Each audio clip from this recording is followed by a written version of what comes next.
Tow her to the naked island. Can you po take it? Where's Kitty? Kitty's gone.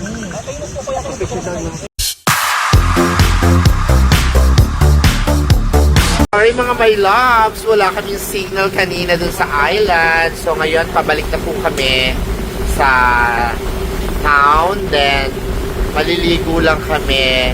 Tapos, pupunta kami sa town, mag-iikot-ikot. Doon baka makapag-live ako. So, abang-abang lang po mga my loves.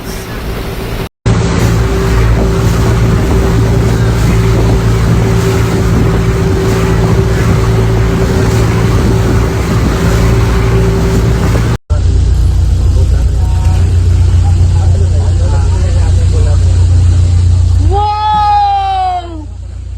Shit!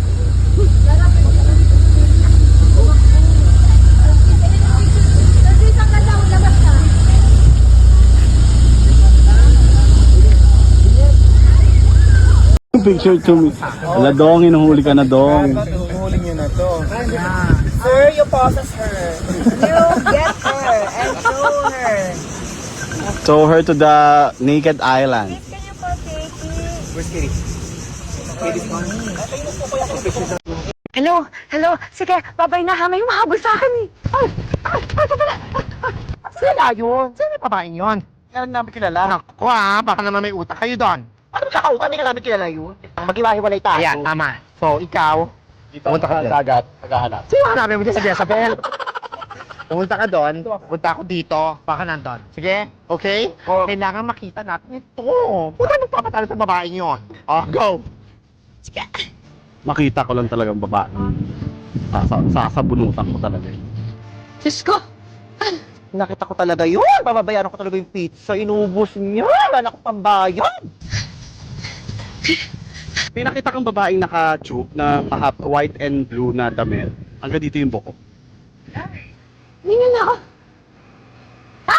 Pag nakita kayo, this is a girl wearing this? No? Tingnan ako.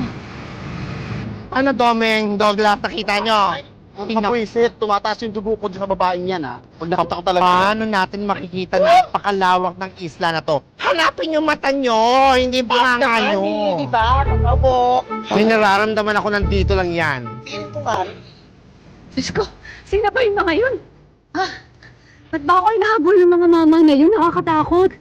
Ano ba ginawa ko sa kanila? Ano ang intensyon nila sa akin? Pinagkakautahan ba ako? Meow! Meow! Ano kailangan yung damit na yan? Binangasan na nga yun. Sa naman. Sa paa. Dahan lang tayo, ha? Nanda ka sa aking babae ka. Diyos ko. Ano na sila? Oh my God! Ay! Ay!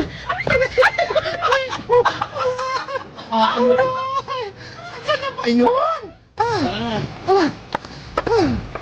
Nandiyan na sila! Oh my gosh! Ayan!